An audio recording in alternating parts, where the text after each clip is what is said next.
Well, hello, everyone, and welcome to my channel. I'm Lorena Creole. This is the theme park. Oh God, I can't believe I just fumbled out again. Theme park Theme park therapy. therapy session, There you and go. with me got co-host Culture Casino and Theme Park Casual. How are you guys doing? Doing I'm good, doing good. I'm great. I'm great. I Great, feel great. hopeful now because TPC's here with his shirt. Yeah, I love that shirt. Yep. That shirt Hope is over hype. I like that. Absolutely like that. Fabulous. Well, folks, we have this show. We usually have Theme Park Geeks and Divas like the first or second Tuesday of the month. And the last Tuesday of the month, we have Theme Park Therapy. Basically, uh, we just talk about stuff with regards to theme parks. I kind of think of it in a way like theme park Festivus, where you get your list of grievances, Oh feats yeah. of what crazy stuff did you eat at the parks and stuff like that. I mean, just kind of, kind of like that. So let's see, who do we have in here? Let's see. I see you, Goof35 says, hey there. Well, hey there. Hey to you. TPC is on the panel, but he's saying hi anyway. What he does is, hey kids, hey kids. Dylan C is here in the chat. Good to see you. Good to see you. Just hey Lorena in chat. We got Master Shadow Dragon in the house. We've got Jerry Minoza here with us saying hi to the panel. And grievances, yes. As a matter of fact, we're going to start right off the gate with it's going to lead into oh, this is so funny. I love what the broadcaster just put in the chat. Feats of gastronomic strength. There we go. That is perfect. Feats of gastronomic strength. Like the turkey legs that Disney used to sell. Oh my god, they were so good. Ooh, I miss those. I absolutely miss those. Well, what we are gonna do to start off this stream, we're actually gonna this is what caught my eye and pretty much kicked off programming for this show. Universal Orlando Resort increasing starting wage to $17 per hour. Changes set to take effect June 4th. Now, I believe that this rate is for new hires, Yep. but they're adjusting the rate, like, considering how long you've been in your position, there's an Yep. additional increased scale that is available. So this is in stark contrast to what's going on with Disney right now with regards to their contract labor unions, the labor union contracts that they're renegotiating and that the labor union turned down. But let's run this so you guys can get an idea of exactly what Universal is offering. Can you guys hear me? Yeah. Okay, good. Oh no, I can't hear it. Them. I can hear you. I can't hear it. Oh, okay. Daggone it. There we go. Oh no, that was you still. Daggone it. Fumbled that. I'm just Oopsie. not on point today. Okay, here we go. You're Let's fine. start over again. Let's start over again. Entire screen. There we go. Boom. Okay, here we go. Start from the beginning. Dan Newley. New at 5 now, Turning it Universal off. Orlando says it's Gotta see preparing that. to increase the amount of money it pays team members. News 6's Carolina Cardona is live in the newsroom with the theme park's response. Carolina. Ginger, some good news on this Valentine's Day for Universal Orlando team members and new hires. Today, the company president, Karen Irwin, announced in a letter to employees that the new starting rate will go up from $15 to $17 an hour. The increase comes 2 years after the company's previous wage increase that took place in 2021. The upcoming new base pay will be $2 more than Walt Disney's current rate. This letter to Universal team members details the changes and confirms the wage increase goes into effect June 4th. Universal is not only increasing their starting base rate to $17 an hour, current team members will also receive an increase based on the new rates and the time they've been with the company. The company CEO says they've also raised their 401k match and tuition reimbursement programs. Universal has 25,000 employees, and they are recruiting 2,500 more in Orlando for various positions. In a statement to News 6, Universal said wages are just one part of our continued focus on building an even better Universal Orlando work experience. We aspire to be the employer of choice in this market, providing an inclusive environment where team members are proud to work, have opportunity to grow, and feel a real sense of purpose and belonging. Very interesting. Yeah, there's a lot of, rhetorically charged language in that statement, but, obviously everybody's kind of trying to weigh in on the, let's be positive about our workers. But to be sure, Universal's a better work experience right now. No, absolutely. And they're willing to pay more. Yeah, willing to pay more. They're very much into, how would I say this? Their team members, I swear, seem so happy. Every time I go to that park, somebody's asking, did you have fun today? Have a great time when you're going, through the parking structure. They just seem very happy. And I will say that unlike with Disney, they did not cut employees during the pandemic. They actually kept them. So poaching workers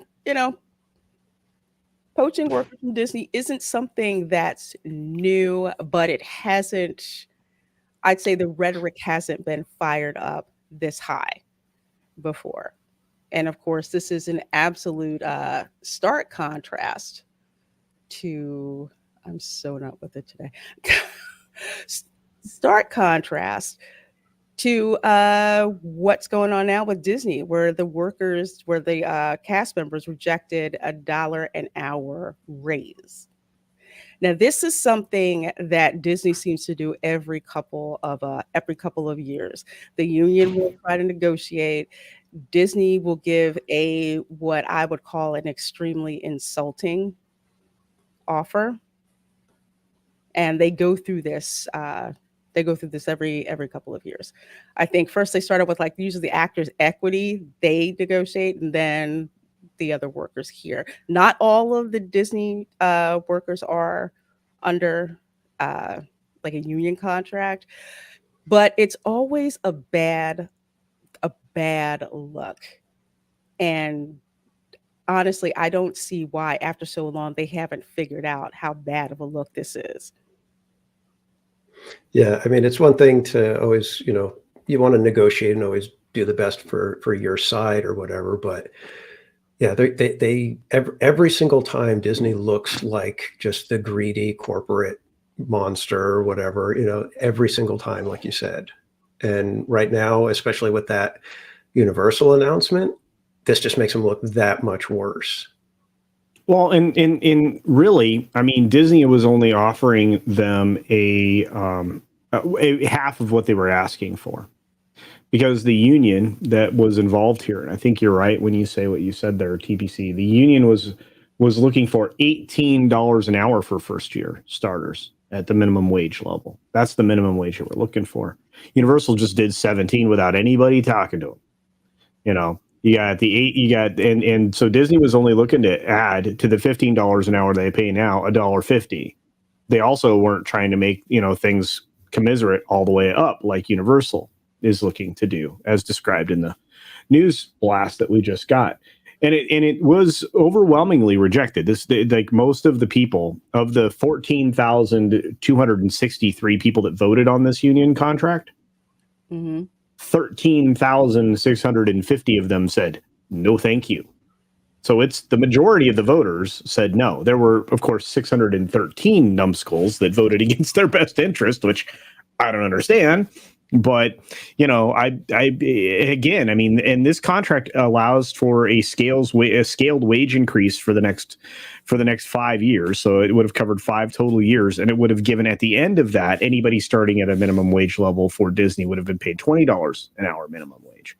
So it's not. They were looking for incremental increases up to what I believe cast members who make the difference in everything that you do when you visit the theme park or the hotel or the restaurant. And mind you, this particular contract is all of the service people for the most part.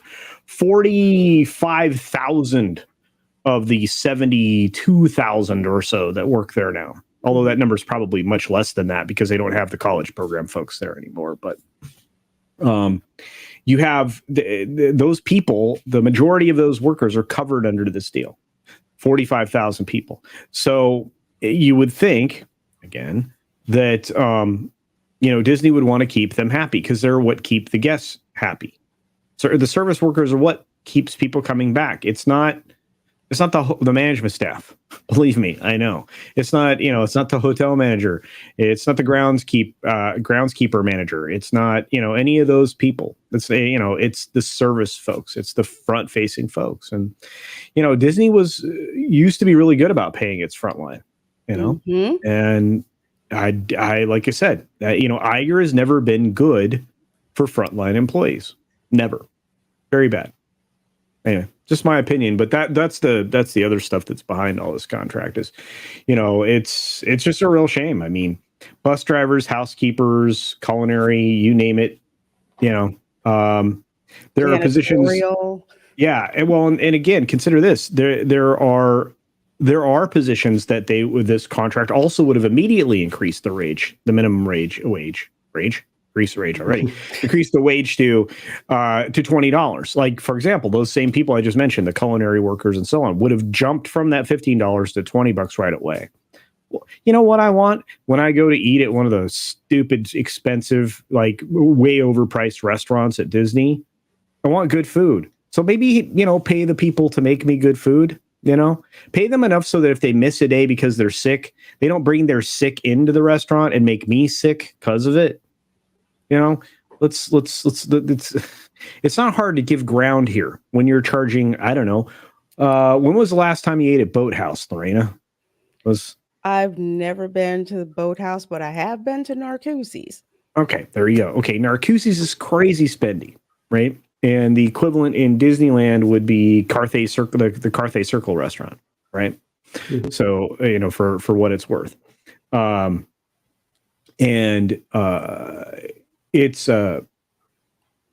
It's a wonderful culinary experience, but it's incredibly pricey. You can't afford to pay these people, $20 an hour. You're charging me $60 for a $10 piece of meat. So maybe, give them a little bit more of that cut. I don't know. It's frustrating to me. It's always been. Iger, as I said, never been good with frontline. Really good with middle management though, and upper management. Not good with frontline.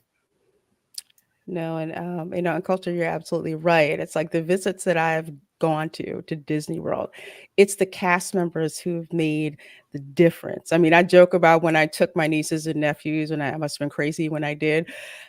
Cast members were coming out of like the woodworks, to help me. Just the quick service where you sit down at, I had one cast member just voluntarily come over and say, I can clear everything, for you. The bus drivers, one bus driver we got on the bus actually ran an announcement about royalty being on the bus because my niece had on a Cinderella dress. I mean, even one of them got sick. Janitorial came by, and cleaned it up. The cast members do so much that it really does sicken me when they're not paid enough, given how much money Disney makes. And I've heard some of the stories of cast members have told me, some of them who had to live out their car for a while, some of them who slept in their car because they couldn't afford the gas to drive all the way back out to where they live. Cost of living in Orlando, I thought it was high when I was in college. It is astronomical Well, it's like living near the park in Anaheim. Can you imagine trying to live anywhere near there? Because the nice rental houses that are mostly owned and managed by Disney, not that they're going to tell you that, that are in the Walnut area there, which is, I guess, to the west of Disneyland, on your way to the Walmart and such. Mhm. Anyway, those particular those particular houses are incredibly expensive just to rent. I mean, you would have to put 2 people per bedroom to make those small 1,600 square foot, 3-bedroom, 2-bathroom houses, on the backside of the Disneyland Hotel. In order to even try to make that anywhere close to affordable. So yeah, just imagine that situation's recreated itself in Florida. And despite the fact that Disney's trying to build low cost housing, Yeah. how low cost do you think that's going to be? No. No. I mean, you've got cast members who live like in, the daily like hotel rates, stuff like that. Orlando has affordable housing that's around. So Disney's kind of late to that game. But then again, how expensive, is it going to be? What is Well, it that they call quote unquote affordable? I was looking at houses in Dr. Phillips not that long ago, and a decent sized house in Dr. Phillips is minimum $900,000 to buy. That's about right. And you look for a large house there, you're around 1.2. It's very similar to living in OC, close-ish to the park, which is not the best neighborhood in the world, and the houses are a little bit smaller than what you would get in Orlando, but it's the same problem. It's too expensive to live near the parks. You got to go a ways away. Yes. And then if you've ever been on the I-4, it's not a party. No, unless you want to pay to go on the Yeah. toll roads, Yeah. and that that It eats into your bottom line. It eats into your money. It's really it's a problem. I mean, it's always going to be. You have to go a ways out. And Well, I live a way out, and I'll tell you right now, I probably would not be able to buy the house I'm in if I hadn't bought it 4 years ago. Yeah, and that's the same. It's gotten crazy, and that's what's absolutely crazy. And that's what's happening in Florida right now, TBC. So Yeah. Yeah. Yeah, the housing market. I mean, I've pretty much been sitting and like waiting it out, but I want to say like a median home right now, we'll say like in the Kissimmee area, like near where Disney is, you're talking like $450,000. It's like it's expensive, and it's just kind of like depressing. So theme park casual over like in Disneyland in Anaheim, do they usually have this kind of going on every 3 years? There's like this contract negotiation. Yeah. I usually hear it's the service workers, like the hotel unions, and that's usually where you hear the butting of heads and things like that. And it rolls around, like you said, whenever contract is up, it's you start hearing about it in the news because they can't agree. And it's the same thing where no matter what, Disney ends up looking like the bad guy. Yeah, they do. Yeah, Florida has gotten more expensive. But it's just like what the wages is, considering how expensive it is to go to Disney. It's a shame they're not taking care of their people the way they used to. They used to be that if you got a job at Disney, you were pretty much set. The pay rate might not have been as high, but it was made up by the benefits that were offered, which is sometimes, the trade-off. It's like, well, salary's not as high as I would like for it to be, but my benefits are absolutely crazy, crazy amazing. But Disney, it's not the way that it used to be. And also what they have a strike against them is being in Florida. Florida's a right to work state. For some reason, ever since even when I was in college, for some reason, Florida does not want to pay like the, how would I put it? The market rate, so to speak. They always seem to want to come under the market rate. So even say IT companies, same thing. They want to pay under the market rate. With Disney, because they think they have the name notoriety. They don't really go out of their way unless they're forced to, which is a real shame. Well, and of course, I still know people work in these places, so I'm a little biased. I have to get that out there. I still have friends there, so it's like, I'm always going to fight for them. But it's true, and knowing how much and how long it takes people to work their way up the ladder. I mean, even through the education, that you're offered, and they do have some kind of a structure if you want to move up the ladder in your various professional areas. But man, I mean, knowing people working their way up through a lot of different areas, it's a real bummer. One of my friends worked a long time to get their way all the way towards the top at Imagineering, only to be phenomenally disappointed and go on to work for Universal. So, they're very happy now. But it's weird, because again, a lot of us, we grew up with Disney in our lives. I mean, I know that's true for Lorraine. I definitely know that's true for TPC. And it's hard, and then this kind of stuff comes out, and it's not like it's coming out of left field. As Lorena said earlier, it's every 3 years, every 5 years, we're dealing with this kind of stuff from Disney, where, negotiate in good faith. Even their spokesperson did a very poor job. In the articles they were quoted in, talking about the rejection of this contract. Oh, well, we're disappointed. We wanted to immediately offer these people a 10% bump. So from $15 to $16.50, not $18. They're getting half of what they're looking for from Disney. They won't even, and not even that, technically. They would, there's a lot of things, especially with the higher end stuff, the culinary workers and stuff, they were seeking, $20, a $5 bump. You're going to offer everybody a $1.50. No, it doesn't work. Again, I mean, and it's not like it's a huge, it's not like it's a huge cut to the bottom line. It really isn't. At the end of the day, in a restaurant, $1.50 an hour times 20 employees, on a 6 to 8 hour shift, depending. Mm-hmm. It's not a huge bump in your overhead, especially for the prices. Now, you will take a hit in your margin, but you're going to have happier employees. So maybe you have, more guests. Because if you go into some of the Disney Springs restaurants that are owned by Disney and aren't owned by outside, entities, some of them be pretty ampy. Yeah.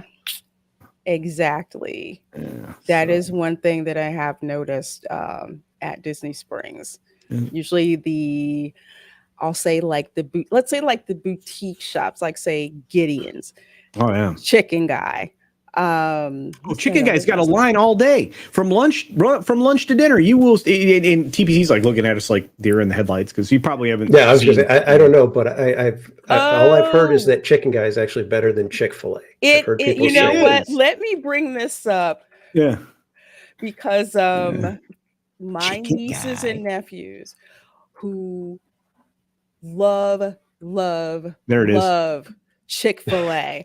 I took them to Chicken Guy, and you didn't hear a word because they were too busy stuffing their faces with the chicken nuggets and giving themselves brain freezes with the, with the shakes.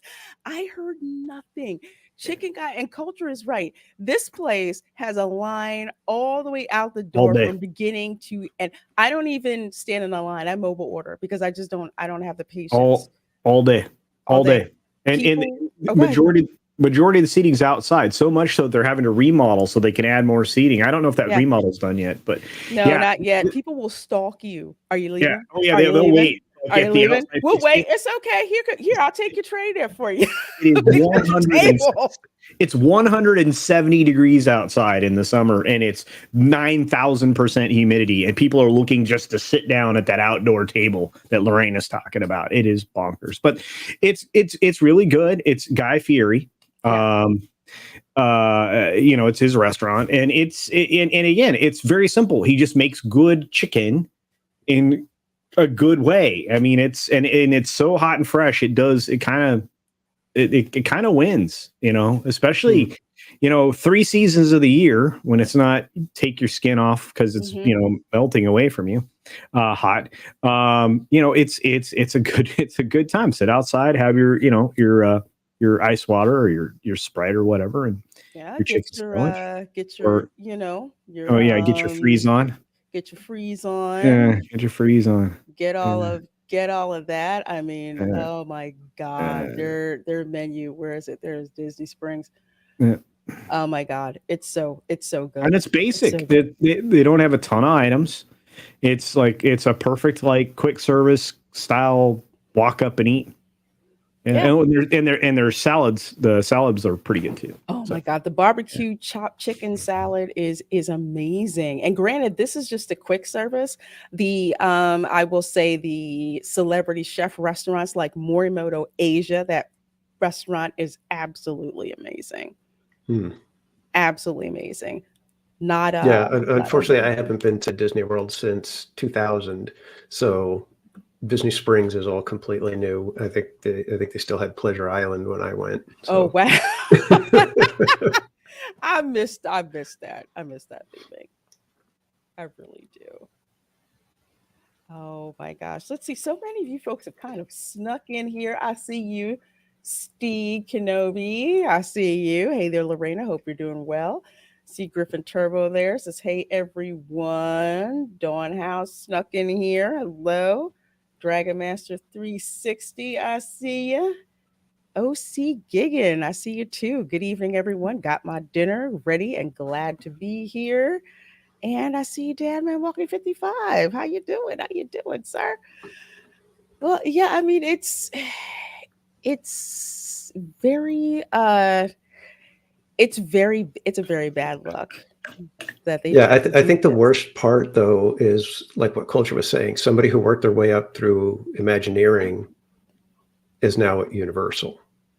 Those are Yeah. the ones that where Disney's going to really feel it, but we're not going to see it for a few years. yeah. I mean, again, and that's anecdotal, right? One of my friends, and I've had several friends that have left now. I mean, I tell people behind the scenes like Lorraine and some others, but they get better offers. They get better offers, and there's no incentive to stay. Well, how And many of the often- big name creatives retired only to end up, oh, well, now they're working at this company. So a lot they work for companies that work for the other companies. You're 100% right. Yeah.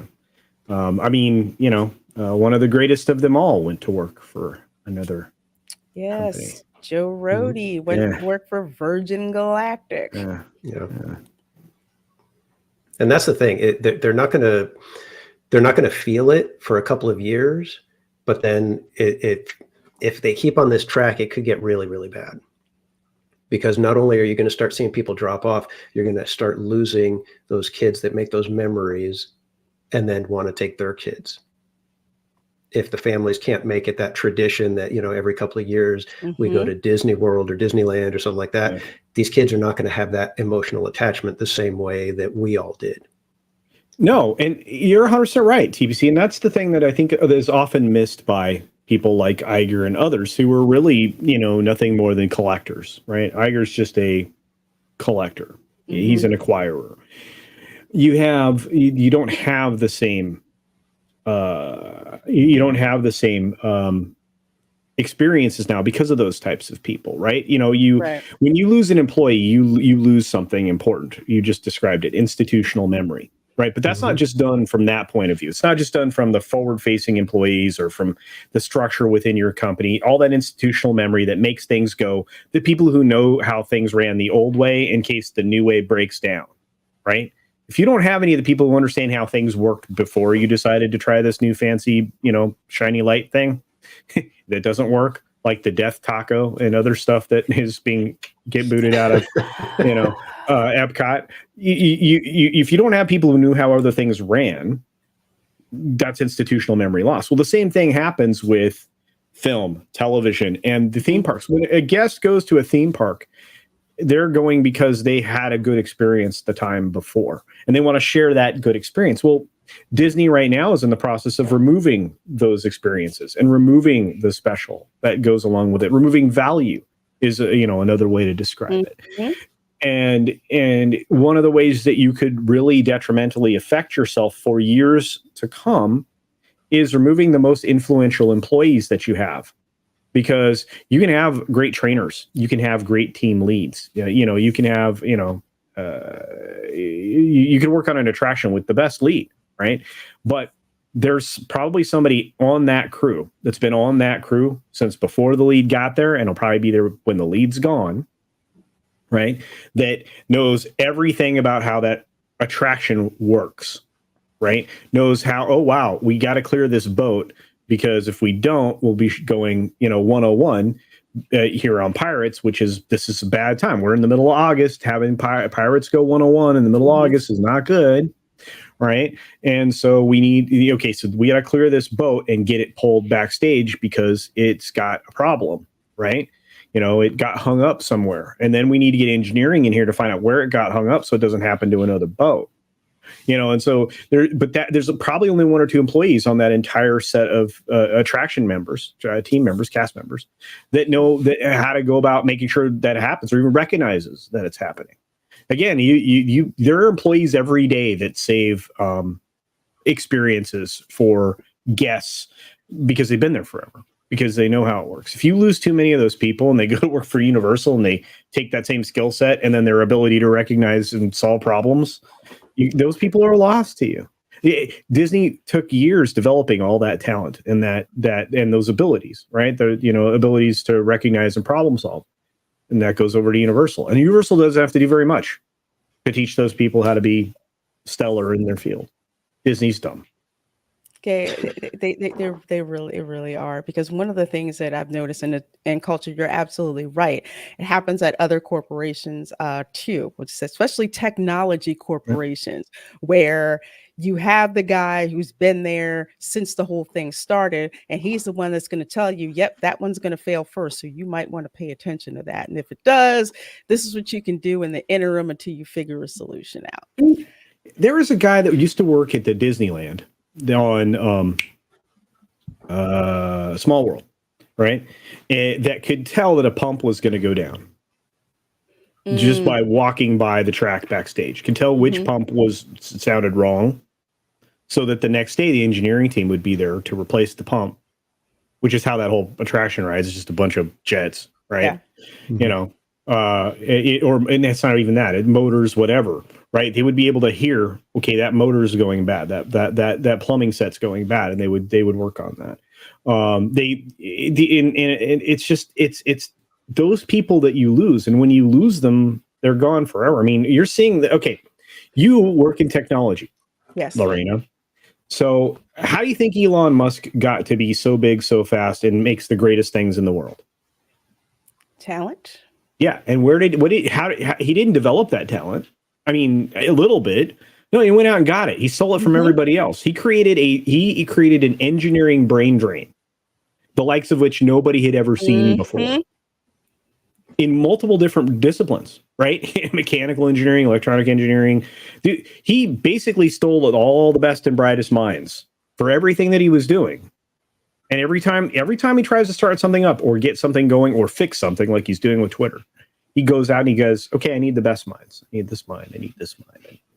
That's what he does, right? And that's why he was perfectly comfortable letting go 6,500 people at Twitter, because he's like, okay, you're superfluous. I need people that are going to work and are going to do the job and are going to recover this.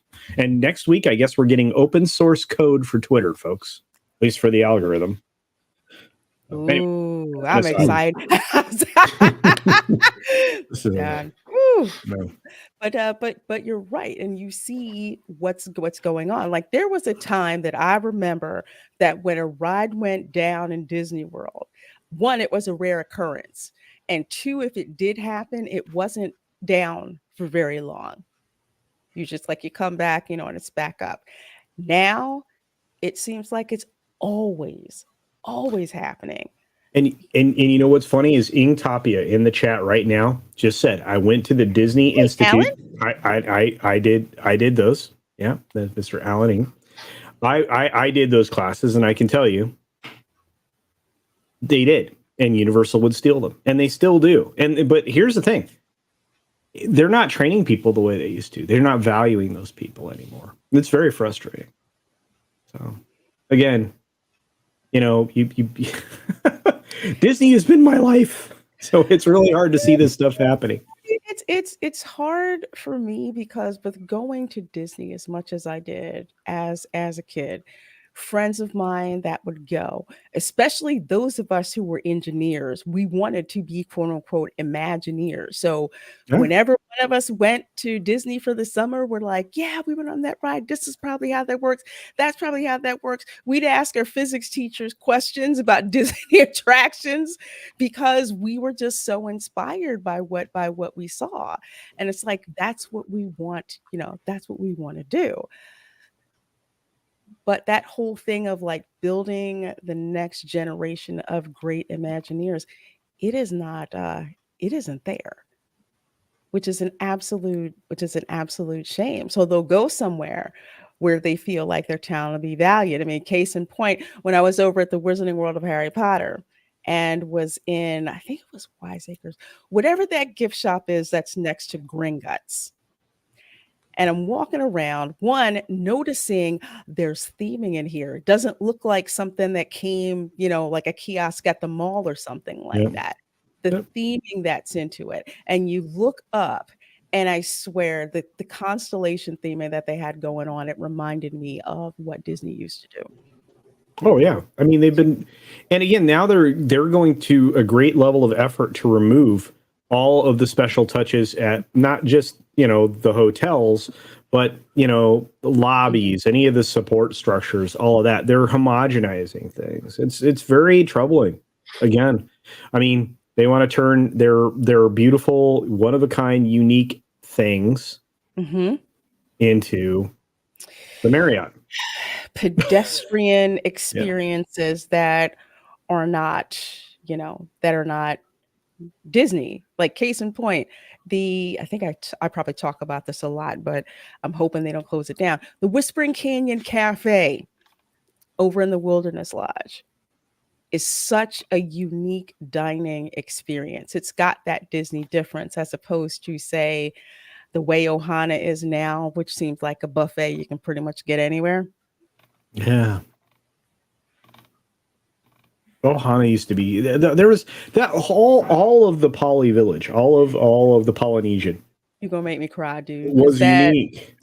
It was unique. The first time you walk in there, or when you used to walk in there, you walked into a very unique hotel, something that you would not be surprised if it existed in Hawaii or some similar Polynesian setting.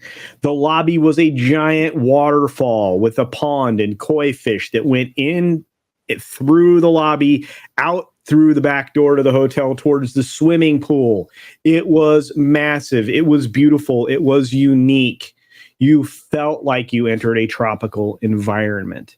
All of the restaurants in there were very special. Yes. And the food was unique. In fact, truth be told, one of the best experiences the boss and I had was staying there at that hotel in those circumstances, in that situation, overlooking the Seven Seas Lagoon from our room and seeing the Magic Kingdom across the lagoon.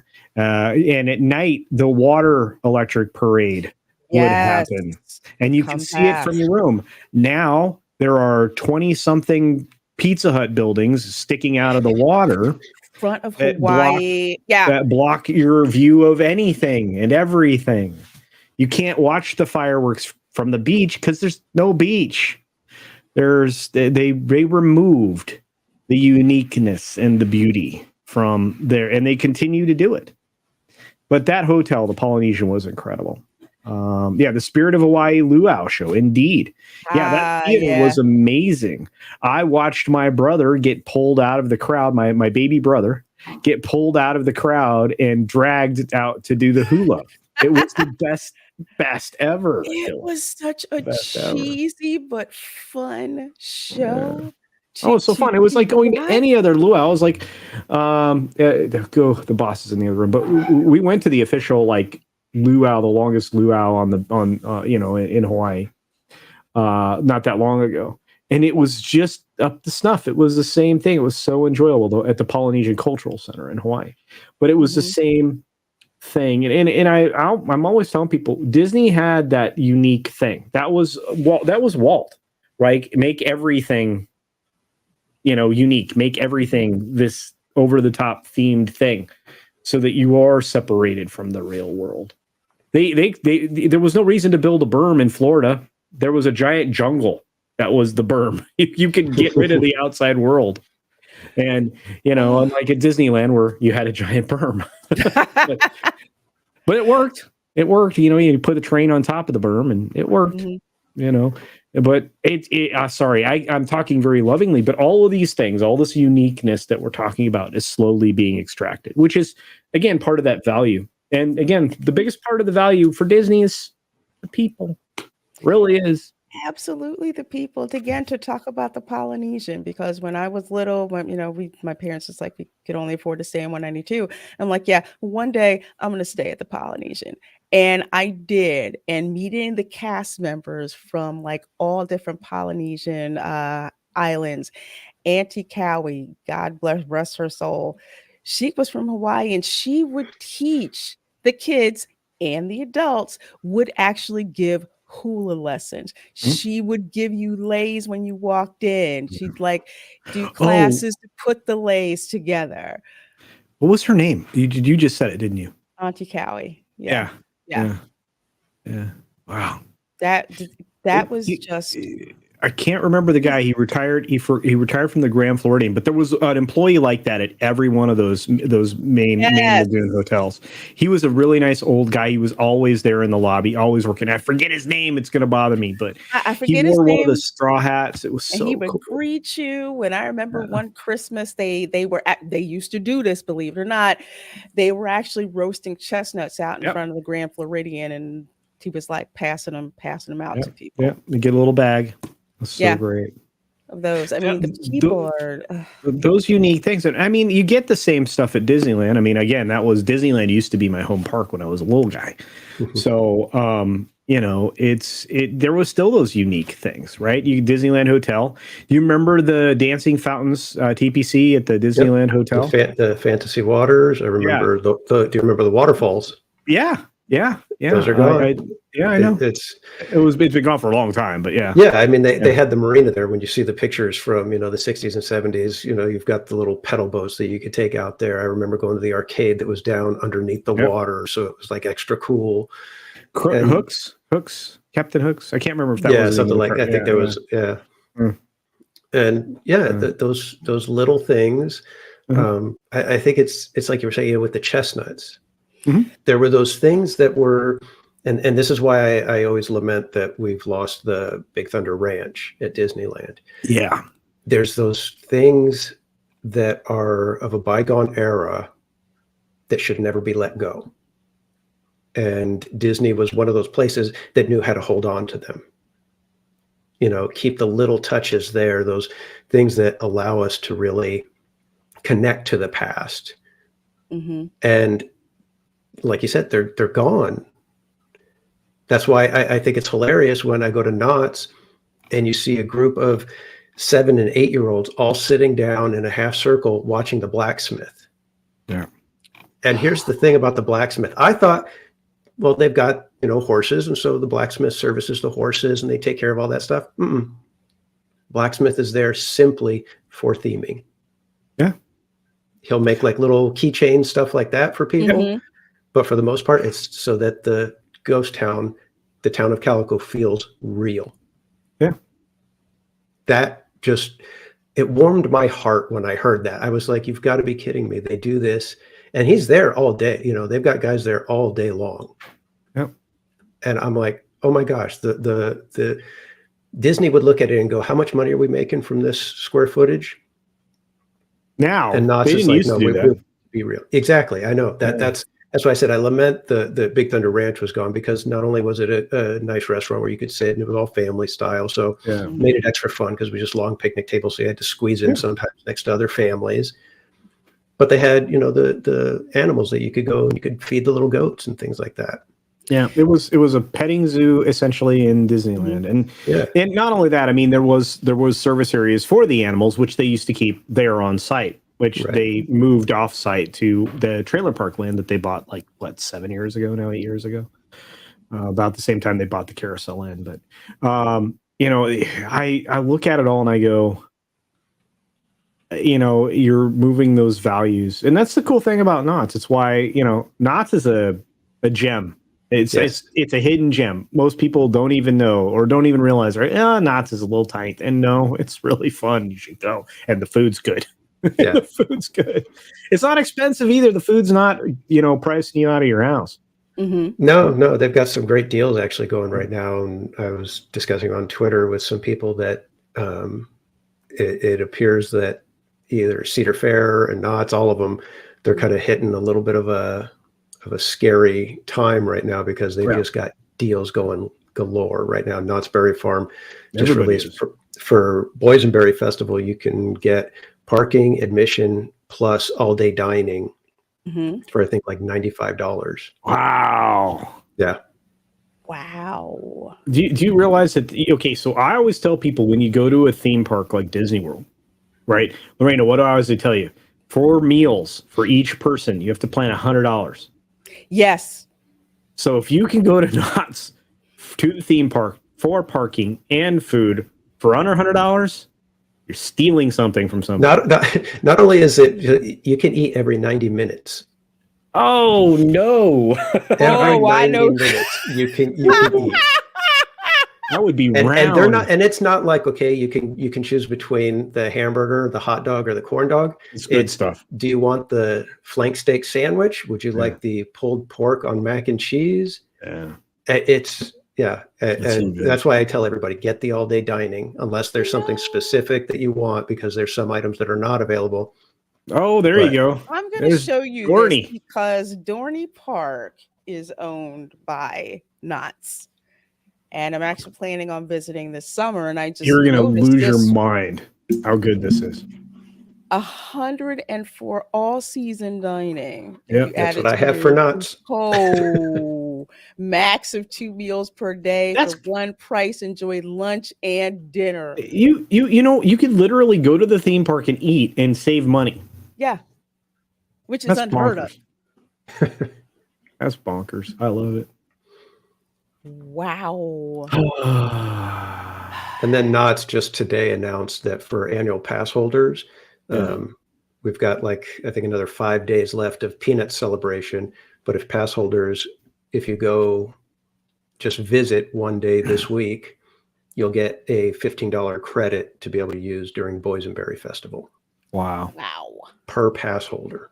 That is nuts. But I gotta say, these parks like Knott's, like Gatorland, haven't been to SeaWorld, so I'm not really sure, about them. Busch Gardens, a lot of these quote unquote smaller parks are rolling out some extremely good perks with value for the money, and it's getting the attention Of a everybody. lot of people. Yes. Yeah, a whole I lot. mean, we SeaWorld had a deal going on. I don't know what it is right now, but they had a thing happening. You got Universal's still offering more value than Disney constantly. Sorry, go ahead. Oh no, I was gonna say, Lord, I just lost it. Oh, Universal, without fail, there's usually some kind of deal going on for tickets. There's usually buy 2 days, get 3 days free. Stay at the surf side or the dock side for $60 a night.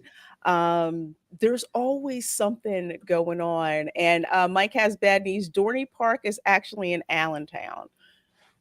So it was like about an hour's drive from Philly. So I used to go there all the time with like my family, school trips, all of that. Dorney Park has been open. They've been around since I want to say 1880.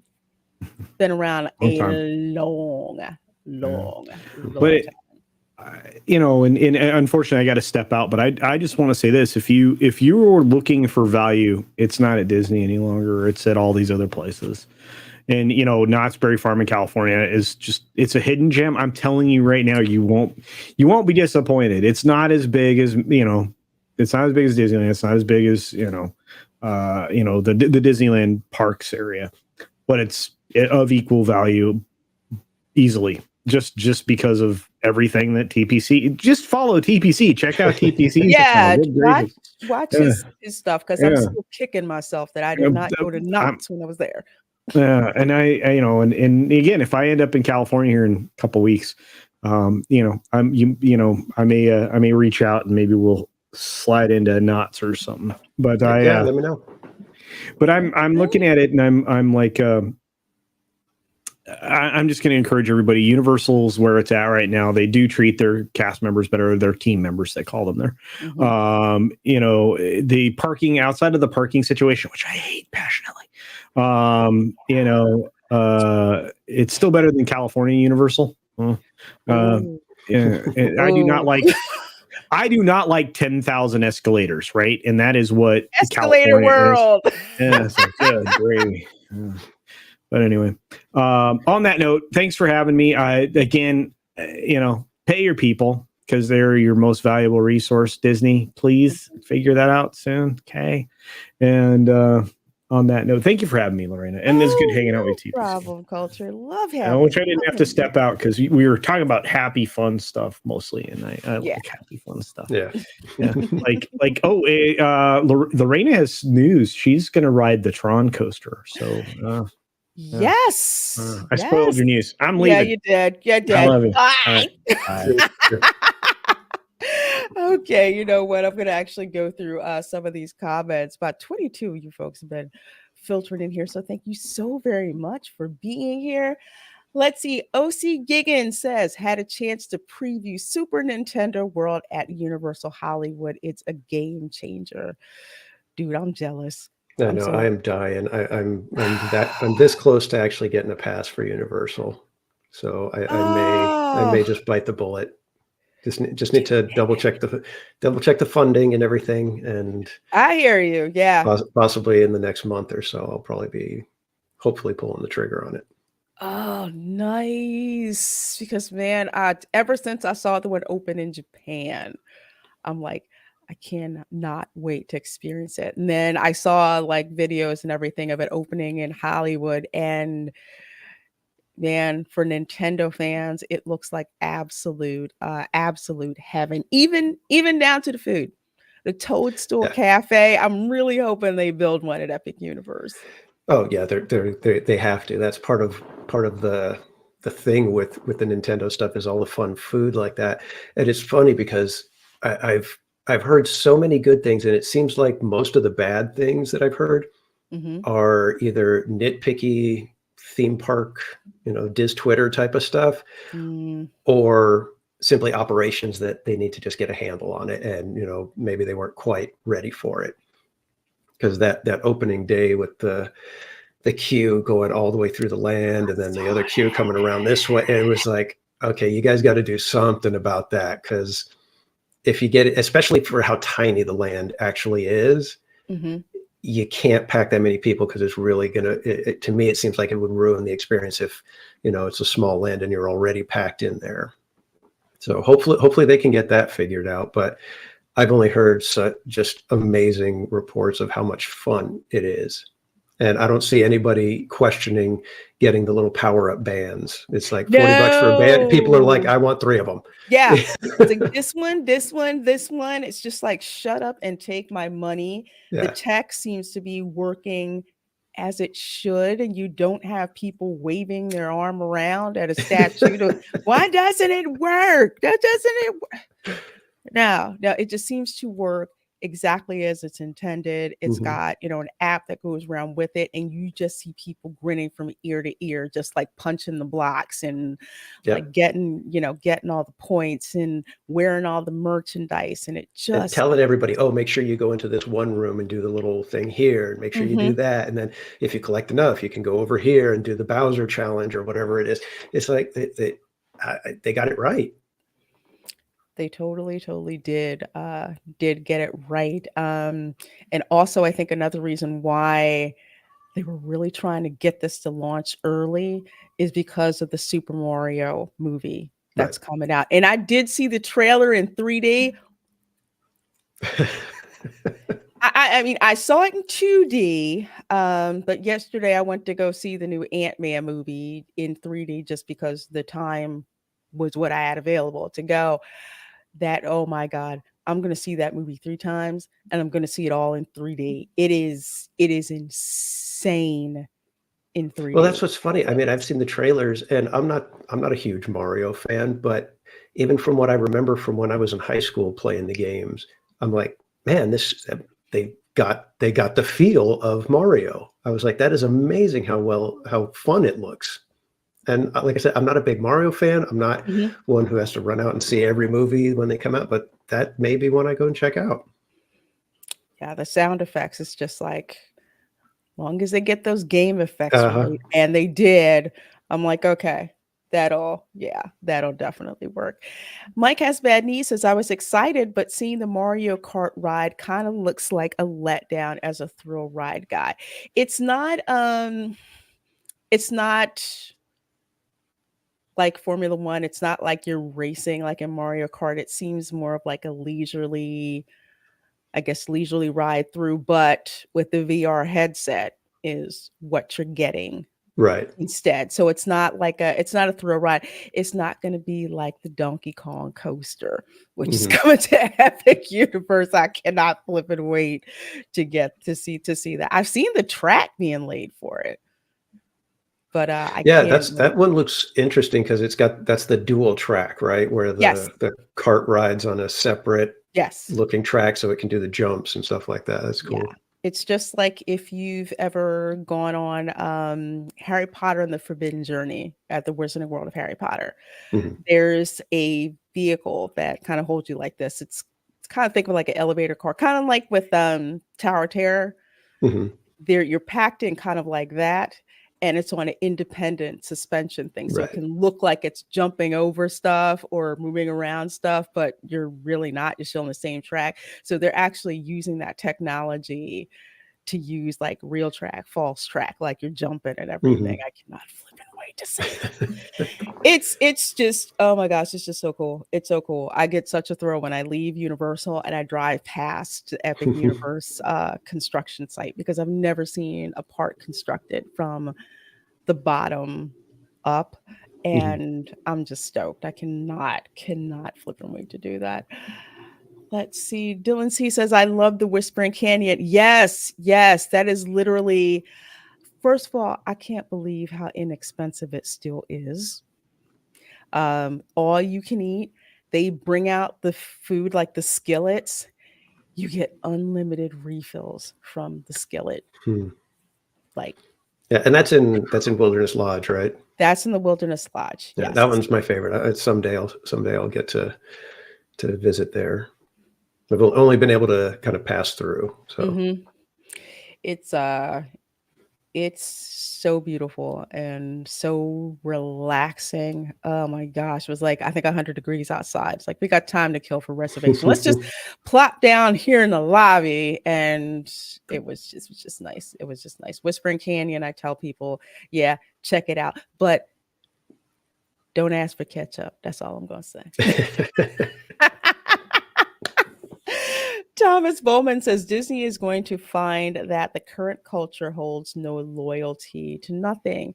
People just want to visit the House of Mouse and not have it be like work to visit. Yeah, you're absolutely right. You're absolutely right. There used to be, I mean, and theme park casual, you're a theme park commando. You don't like me. Mhm. It's like you could plan reasonable amount of time and have some downtime or like maybe I have a light plan today, but now it's just like you're stuck to your phone. Literally, you are Yeah. stuck to your phone if you've got Genie or you're looking up times or to book reservations at a restaurant. It's like all you do is stay on your phone. And people who are just like, I can't get a fast pass, I have to get a lightning lane, I have to pay for that. How the heck do I have to pay for that? It's crazy how much work is involved. With Yeah. Universal, I just go. Yeah, I mean, that's how it is at Knott's. You just go. I mean, they've got some places where you can do some mobile orders, but that's, very few. And yeah, it's very, very classic, if you will. And Thomas says current culture holds no loyalty to nothing. I think it's because it's been stripped of anything that you can attach yourself to. Like culture was saying, how they're homogenizing things, and take the Polynesian lobby, for instance. It used to be, this weird, wonderful thing that you couldn't find anywhere else. That's what attaches you to it, the uniqueness, the specialness of it. Now, yes, they needed more seating, but they did it wrong, to say the least. And we've got a rehab, refresh, whatever you may want to call it, coming to the Grand Floridian. There's a lot of people that are nervous about it.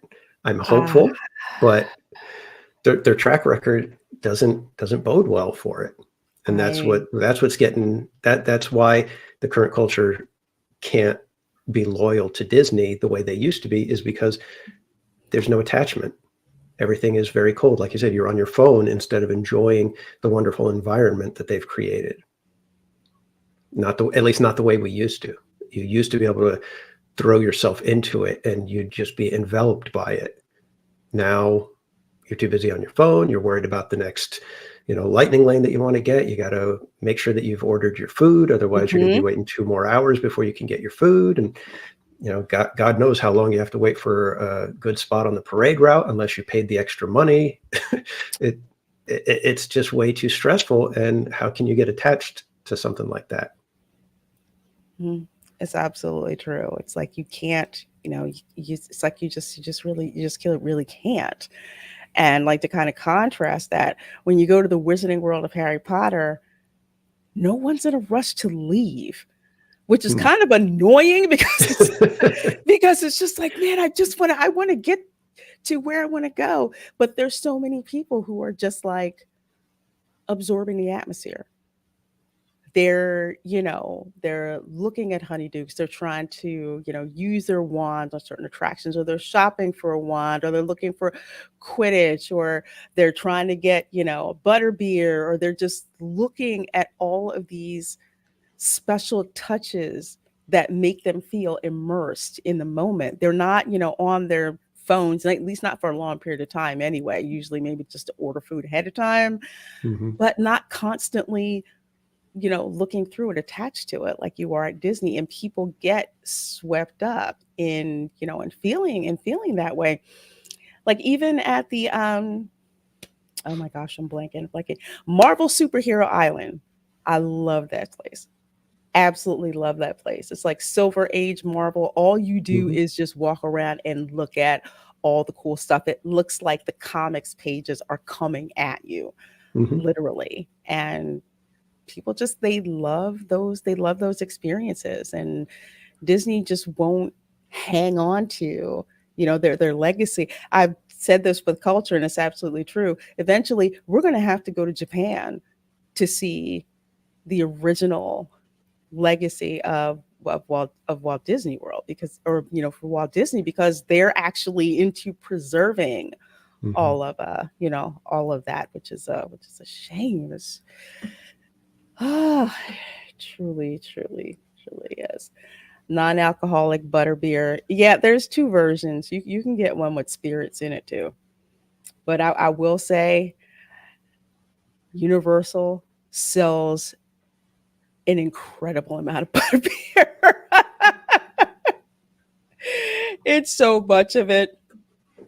I mean, it's crazy. The blue and green milk cart, I call it the cart, at Galaxy's Edge, no line.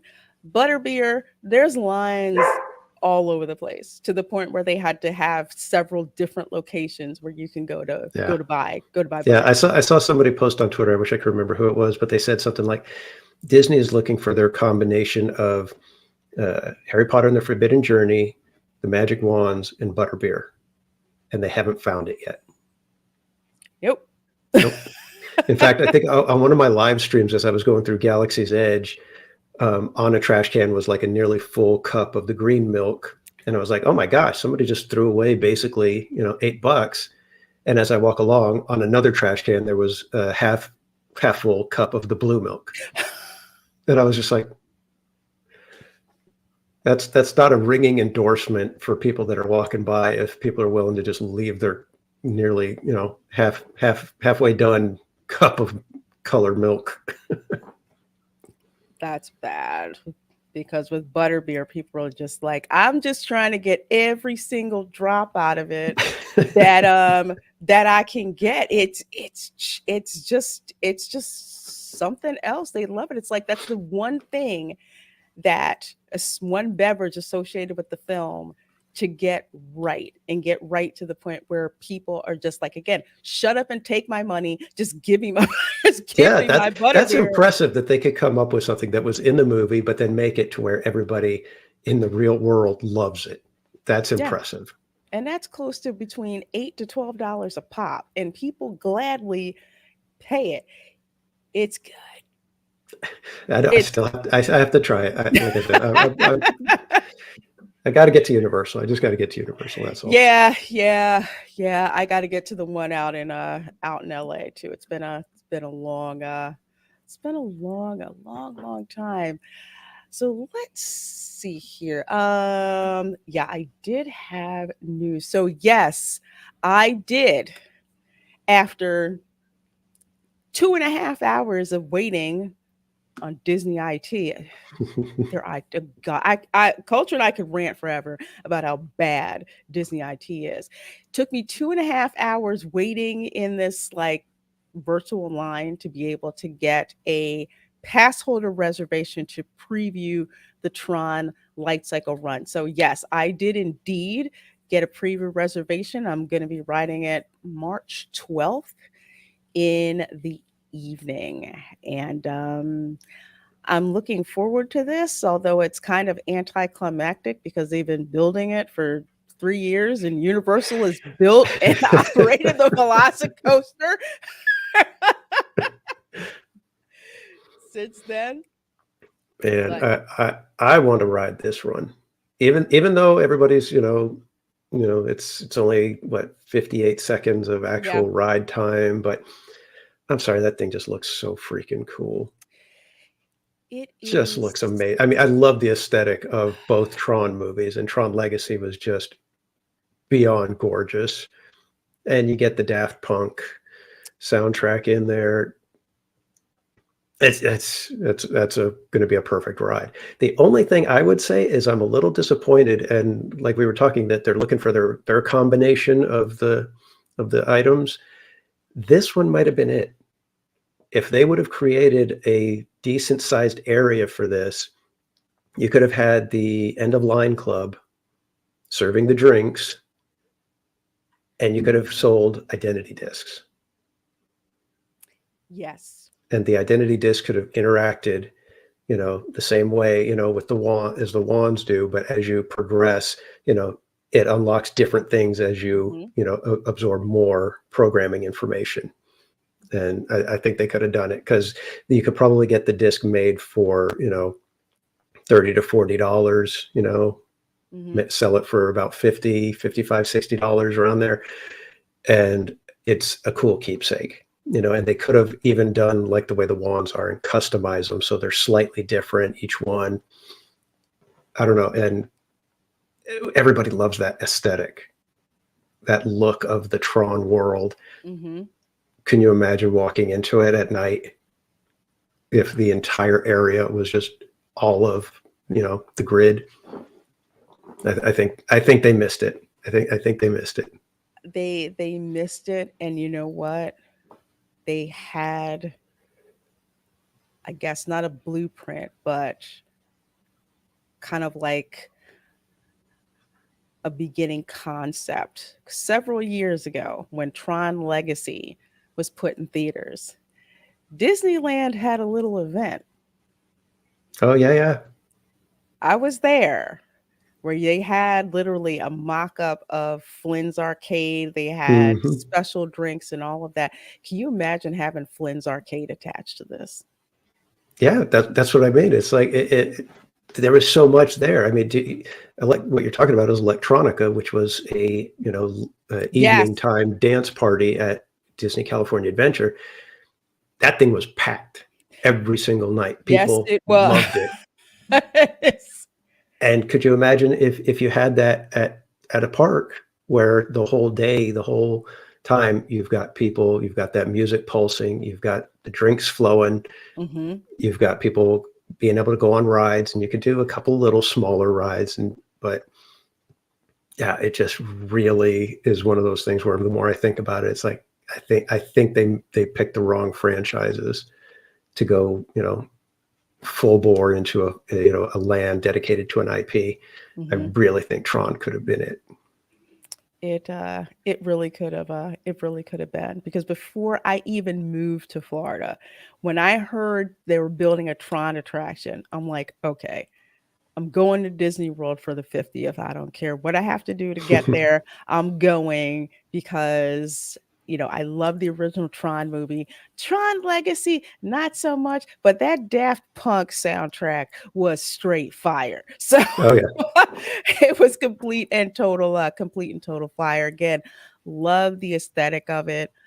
Would have loved to have seen, a grid, and there was just that nostalgia, especially for those of us who grew up with the first movie, to be Yeah. able to be immersed into this world. I'm hoping, am I going to get to see the master control program? Are you going to, Mhm. get to see, the recognizers? Are you going to get to see, logic probe? Are we going to get to see light cycles crash into barriers? Uh-huh. And are we going to see like the solar sailor or things like that? You hope you get to all of those things. They really could have done more than copy the ride from Shanghai Mhm. and just drop it here, because the major complaint about the one in Shanghai is, and as Dylan C said, it's too short.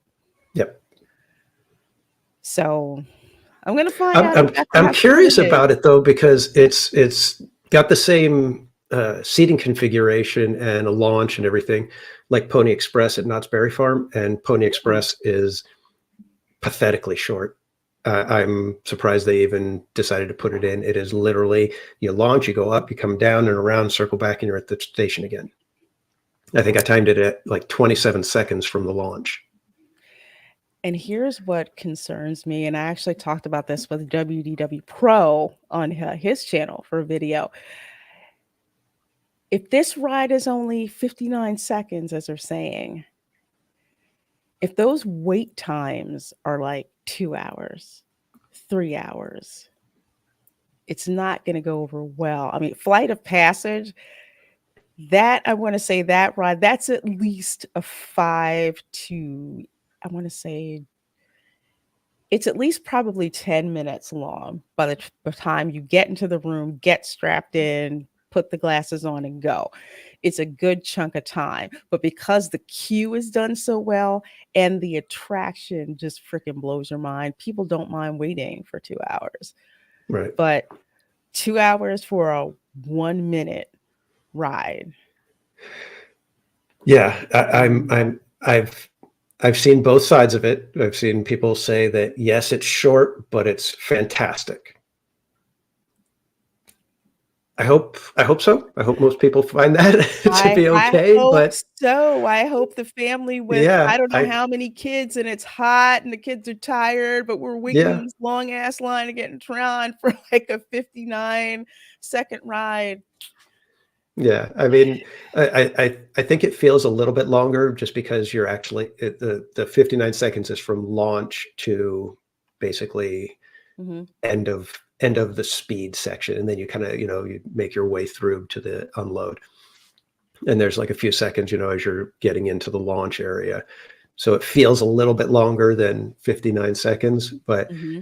yeah, I really hope that it does pack enough of a punch that as you slow down and you realize okay, the ride is over, that you're not, wait, that's it, because that would be killer for them. It's going to be really rough if that becomes Yeah. the word on the street is it's great, but don't wait more than 30 minutes. And yeah. And Dylan C puts in there, I saw in the chat, he says even a racing coaster variation of this would have been better. Could you Yeah. imagine that? I would What? have loved that. It's from one the of those first things where you film. look at and you go kind of like, yeah, that's a miss. Mhm. Yeah, I You have Team Blue, Team Gold, and mhm. you guys are firing And the along next race. to each other and zipping around and crisscrossing. Perfect. Ah, Man, oh, that would have been flipping amazing. But I'll find out March 12th. March 12th. All right. March 12th. So hopefully I will be able to live stream. If I am able to live stream, I'm going to be able to live stream up until I have to put all my stuff in a locker. Yeah, I don't know what's going on. I've heard different reports. I know Braden from Mickey Views, they were giving him a lot of grief when he was trying to film on the ride, and then other people, as long as they had their GoPro like on the wrist strap or whatever, Yeah. they told him it was okay, and they told me I couldn't, and double check and try to find out what might be necessary for you to be able to film on it, because Okay. I've seen very different results from people. Some people have been able to film while they're on it, others have not. So I don't know if it's just cranky cast members or just people gumming up the actual procedures. That's a good point. I mean, mine, since I have an iPhone, I don't feel secure taking it Oh, okay. on something like this. So, like with the Velocicoaster, because you can't take anything. The Right. way that the locker system is, and they used it. I remember when they announced it. They're like, "Oh, this is our new locker system." It's like, dude, they already do that on the I know. I was Velocicoaster. thinking the same thing. I was like, that's nothing. Disney Tech will probably figure out a way to make it all just a big mess, and everybody's going to be opening other people's lockers, and this isn't my stuff. And Just your stuff. No, it's just your stuff. No, yeah. So I'll be able to at least show you guys the queue and all that other stuff Mhm. up until I'm actually able to ride Yeah. to ride the attraction. So looking forward to that, and I'll have to let you guys know. So let's see. The last thing that I am going to show you guys, and it is actually related. Hang on a second. Actually, again, Disney World related. I have been waiting for this to open for a very long time, and that would be Woody's Roundup Rodeo Barbecue. The reason why I'm excited for this to open up is so some of these people will get out of the Woody's lunchbox area because you can't find a place to sit, because everybody knows first of all, the food there is phenomenal. The cast members are absolutely phenomenal. And again, nobody's in a hurry to leave. Right. So you can't get his place to sit down. And that's the only location until now where you could actually sit down and get, a quick service meal. So I'm glad they're finally going to open this. It's going to open March 23rd. It's over in Toy Story Land, right across from Toy Story Mania. So when you first walk into the land, let's say from the studio side, not from Galaxy's Edge, because then you have to walk all the way through. But that's where it'll be. It's a barbecue menu. The theming of it is hilarious. I love it. It's great. It looks so crazy themed on the inside, especially down to like the food that they have and the offerings that they have. It is very Toy Story. It looks like a restaurant that Andy would have put together Right. in his backyard. So I'm actually going to be going, I think, March the 26th. So I'll be able to report back and let you guys know how it is. But again, I'm very excited about it because this restaurant has been needed for quite some time. Yeah. Is that one a table service? Yes, it is a Okay. table service. Mm-hmm.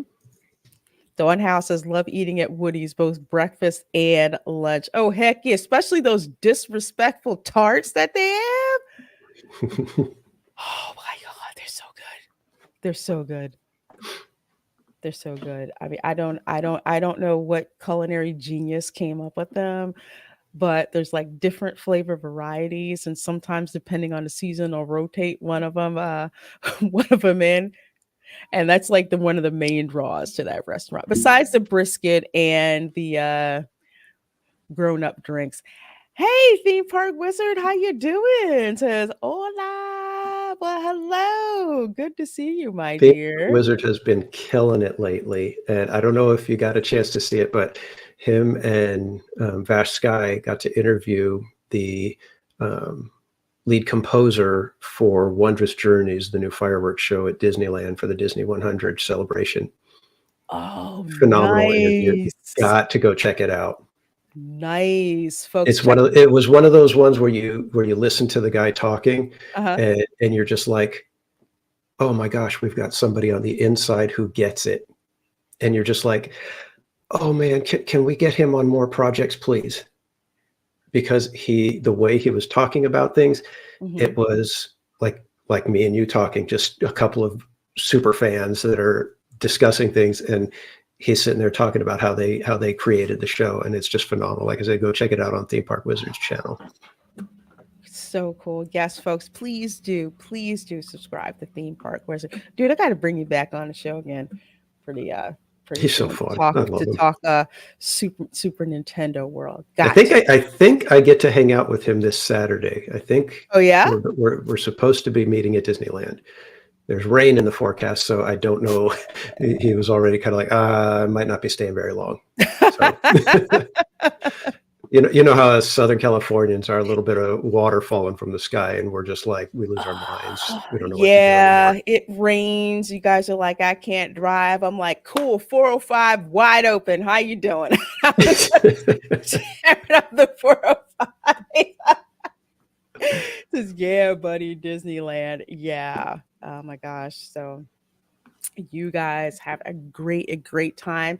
And thanks to all of you for hanging out with us for this edition of Theme Park Therapy. I want to thank Theme Park Casual for dropping in. I want to thank Culture Casino for dropping in. Folks, please do make sure that you subscribe to Theme Park Casual, subscribe to Culture, and we will see you next time. Bye. See you, kid.